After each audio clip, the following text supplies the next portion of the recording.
Hello and welcome to the Acourtofspicybooks Choice Awards.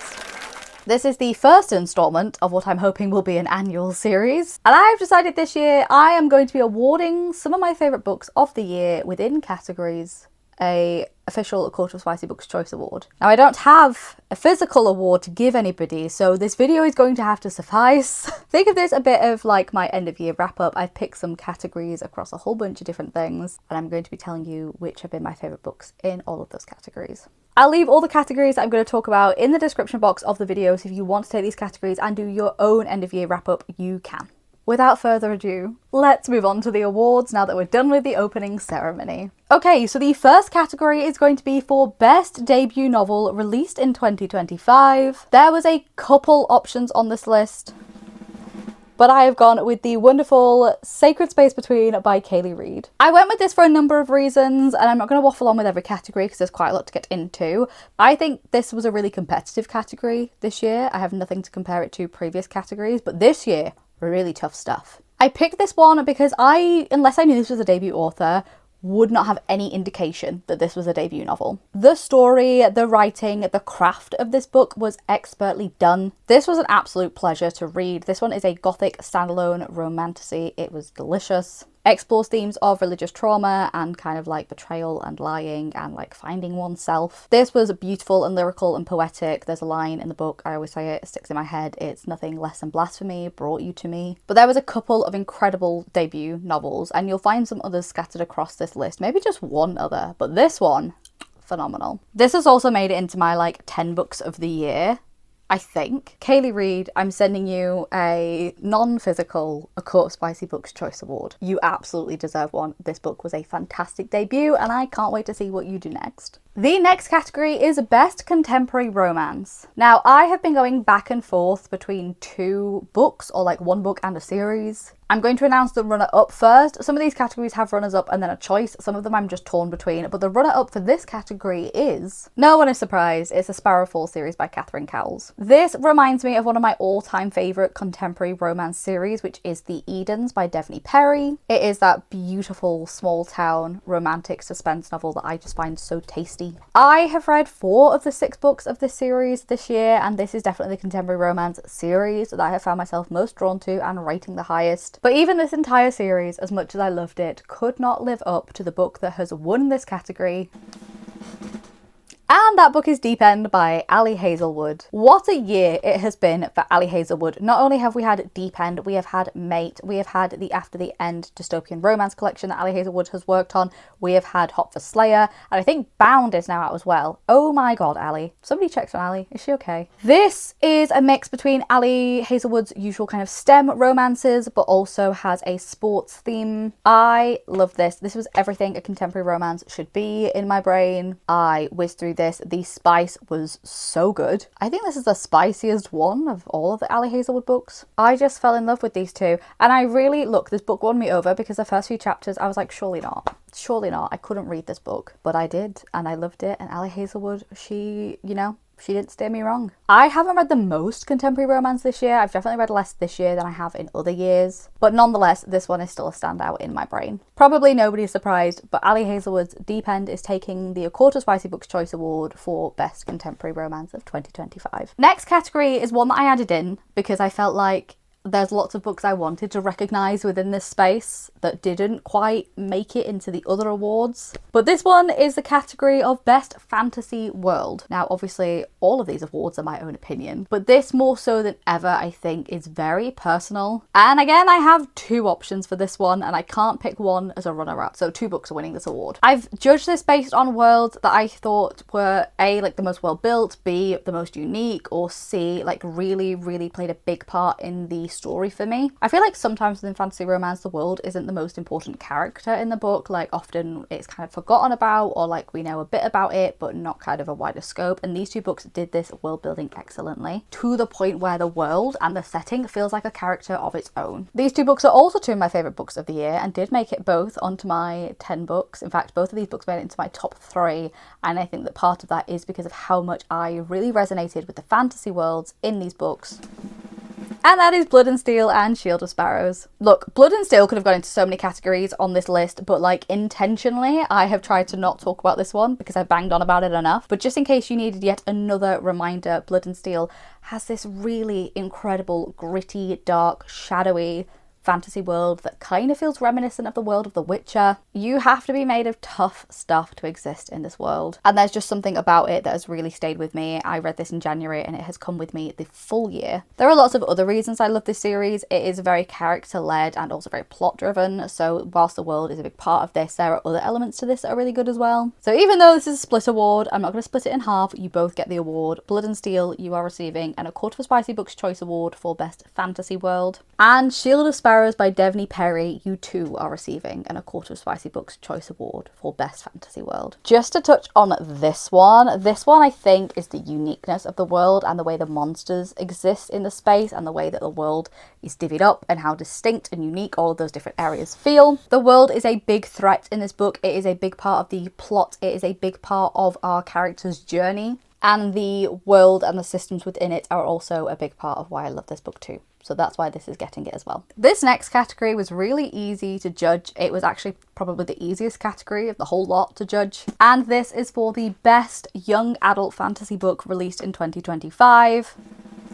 My brain immediately went to Fable for the End of the World by Ava Reid. This was also nominated by myself for my own awards that I am giving away today for another category, but it felt like it fit best into the best YA book of the year. This is one of Ava Reid's, actually I think she's done a pretty even split now of YA and adult, but at the time it came out she only had one other YA book, and this is dystopian fantasy that is so delicious. I could not put this book down. This feels so different from anything else Ava Reid has written. The romance in it is really tender, even though the world around them is full of toxicity, particularly Melano's world. I fell in love with both of these characters. They are kind of forced together under absolutely not ideal circumstances, and I think this did a really fantastic thing that exists within that YA fantasy genre of having a bit of a coming of age and having those characters that are really unsure of who they are and where they are and them kind of finding it together. This one is left really open, which I love and hate, but I love the world. I thought the world was immaculately done. The elements of dystopia as well, there was a really focus in here which I really vibe with, of environmental issues that are very similar to the environmental issues we face in our own world. I absolutely love this book, 100%. I recommend this one to everybody, particularly if you're a fan of YA fantasy.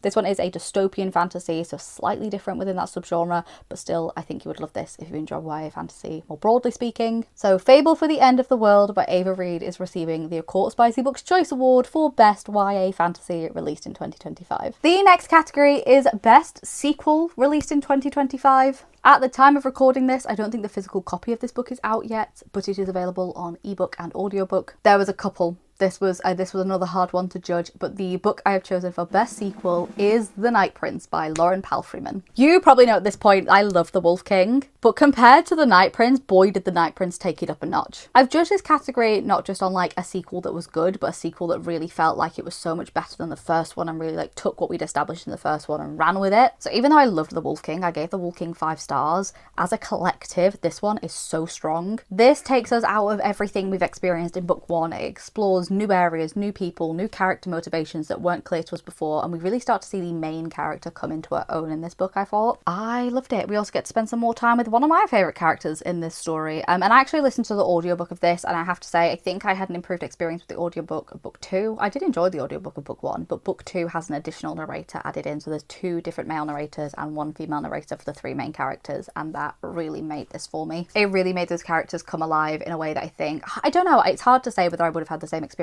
if I read it. I did a mixture of like reading a bit on my Kindle and then also doing some audiobook depending on what I was getting on with, but the audiobook really did this for me. But this was a fantastic sequel. So The Night Prince, you are receiving the Acourtofspicybooks Choice Awards for Best Sequel released in 2025.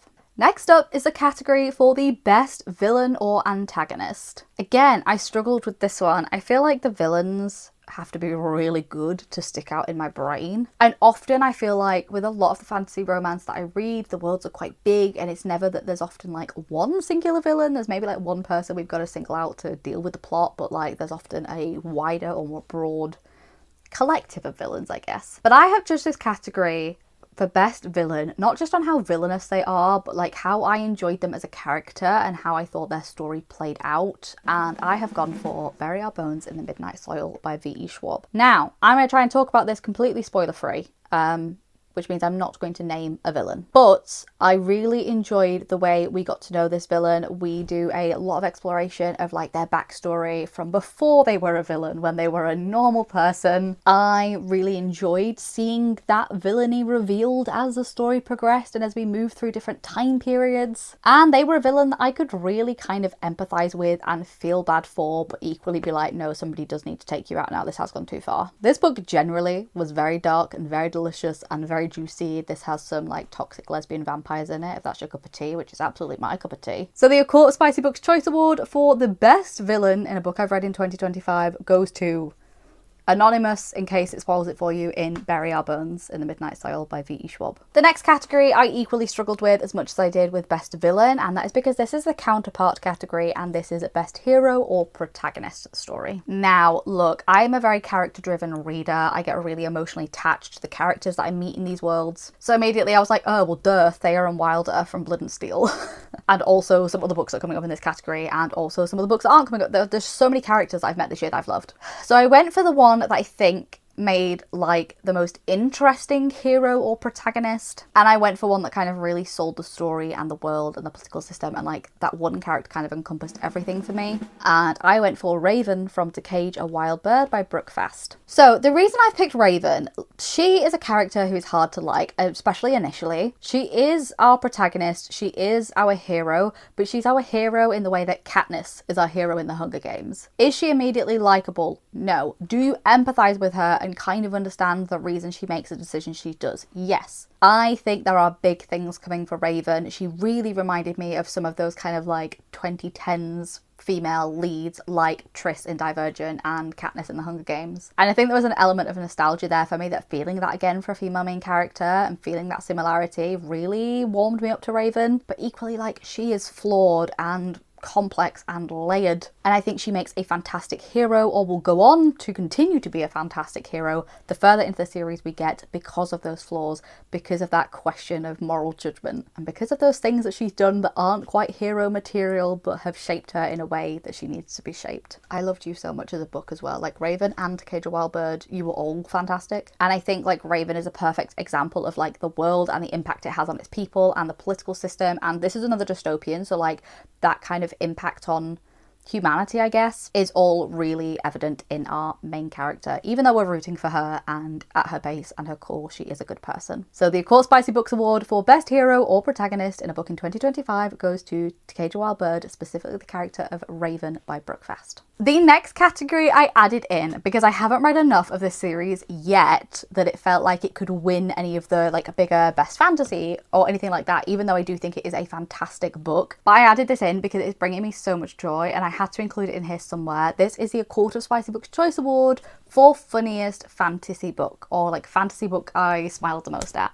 I'm so sad that I've already filmed my top 10 books of 2025, because if I hadn't, Quicksilver would absolutely be in there. This is such a phenomenal read. I'm having a great time. I'm almost finished with book 1 and I'm about to go into book 2, Brimstone. But oh my god, I am cackling so hard at Quicksilver. I don't know why I didn't think I was going to find this so funny. I haven't particularly seen reviews saying it's hilarious. It is just really tickling my funny bone. I am literally kicking my feet and squealing and laughing and chuckling and smiling. My cheeks are hurting reading this book. It's the two main characters, it's the way they interact. They are so funny, the banter is on fire, and there is also some fantastic side characters that offer incredible comedic relief as well. So if I had to pick a book that made me laugh the most this year, it is absolutely Quicksilver, and it is really the medicine that I need right now. So the Acourtofspicybooks Choice Award for funniest fantasy book goes to Quicksilver by Kelly Hart. Watch me finish you in like tonight or tomorrow and you'd be like devastatingly sad, and then I've just called it the funniest fan. Honestly, I can see it happening. And you know what that would be? Hilarious. The next category is the best new to me author. So an author that I have found this year that has now become an auto-buy or staple author for me.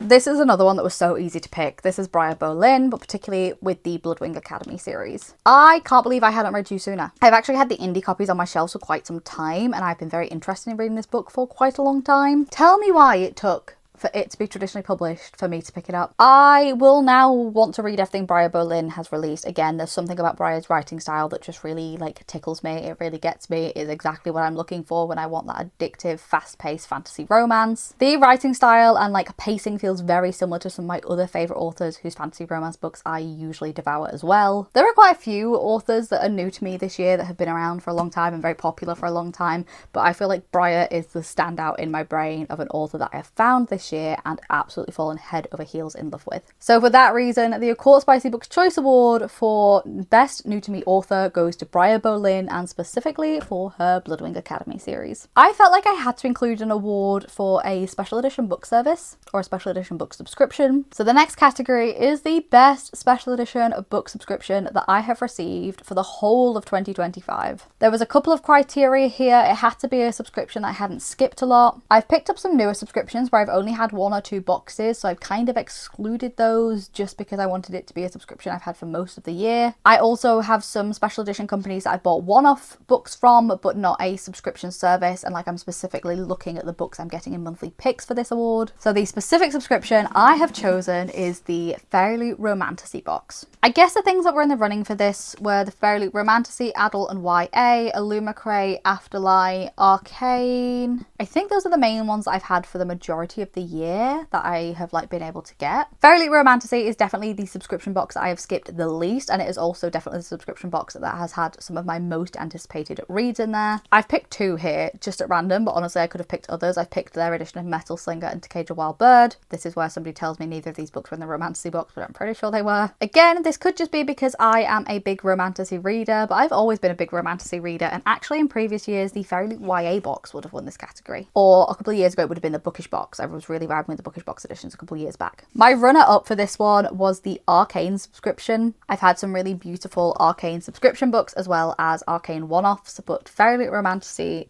took it for me. I think particularly because these had a lot of like newer books and books I was very excited to read. That's probably what's given it the edge. So the Acourtofspicybooks Choice Award for Best Subscription Box Service in 2025 goes to the Fairly Romantasy box. The next category is for the best side characters in a fantasy book. Again, I want to mention a runner-up here, and the runner-up is for Carrion Swift in Kelly Hart's Quicksilver. The only reason I'm not putting this on the same pedestal as the book I'm about to say has won this category is just because I haven't finished this and I haven't read book 2 yet, but Carrion Swift has all of the makings of one of my favourite side characters of all time. The book that has actually won this award is, you guessed it, Blood and Steel. Look, I tried so hard to not have Blood and Steel be for every category, but there was no way I could do this and not include Cal and Kip. Cal and Kip made the series for me. Like, would I have read it without them? Yes. Would I have loved it? Yes. Would it have become my favourite series of all time? I don't think so. I genuinely think this is the series that is like really doing it for me. It is this and Throne of Glass right at the top of that list, and like I would recommend both. I think maybe Throne of Glass slightly gets it a little bit more for me.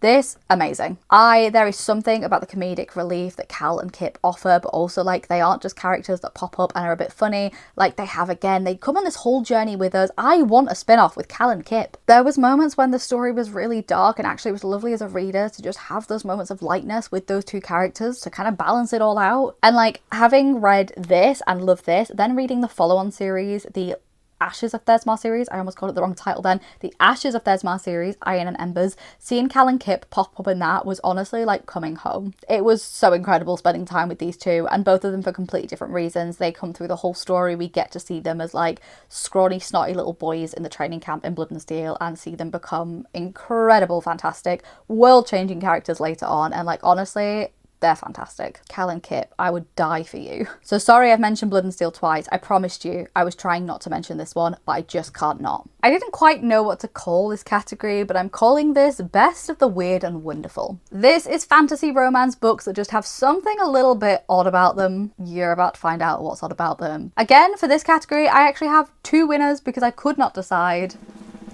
The first being A Darkness So Sweet by Emma Hamm. This one is a troll-based fantasy romance. And the second being Bewitching Rago by Victoria Aveline. This one is alien romance. Emma Hamm is one of my favourite monster romance authors of all time. This addition to her world is fantastic. By weird and wonderful, I mean like he's 7 foot tall and a troll, and she's his troll wife. This one was sweet and a little dark and a little spicy. It was the first book in this series, and I'm so excited to get around to book 2 and book 3, which have both been announced now. I just couldn't put this down. down. I'm like this with Emma Ham generally, but like this one in particular, I really loved. This might be my favourite thing I've ever read from the author. And Bewitching Rago by Victoria Aveline is the next instalment in what is my favourite alien romance series of all time, which is the Clarkanian series. I've spoke about this one a lot in previous years. I've reread it quite a few times, but this I think was the only release from this series in 2025. And it was a story I've been waiting for a long time. I have been wanting Rago to get his happy ending for forever, but this was so much spicier than I was expecting. So yeah, both of those if you like alien and monster romance. I'm sorry for picking two again, but the Acourtofspicybooks Choice Award for the best of the weird and wonderful of 2025 goes to two books. It goes to A Darkness So Sweet by Emma Ham